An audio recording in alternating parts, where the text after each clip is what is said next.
আজকে আমি তোমাদের সাথে শেয়ার করব বিয়েবাড়ির মেনু। বিয়েবাড়ির মেনুতে ছিল Kabul roll, sauce, salad, baby naan, keema chana, সাদা ভাত, ভেজ ডাল, বাদশাহী আলুর চিপস, কাতলা, জাফরানি পোলাও, মটন কষা, আলু বোখরার চাটনি, পাঁপড়, রসগোল্লা, লট চমচম, আইসক্রিম এবং পান।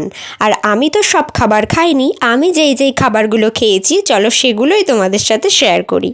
লেবুটা তো এমনি এমনি নিয়েছি, কোনো কাজেই লাগেনি। যাই হোক, Kabul roll, sauce, salad, baby naan, keema chana, steamed কাতলা।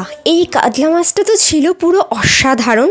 আর এটা যেহেতু না ভেজে করা হয়, তো আমার বাবা তো এটা বুঝতেই পারেনি। পরে আমি বাবাকে বলেছিলাম, তো বাবা একটু ঘেন্না পেয়েছিল, যেহেতু আমার বাবা কাঁচা মাছটা খেতে একটু কেমন লাগে বাবার। তো আমার কিন্তু অসাধারণ লেগেছিল।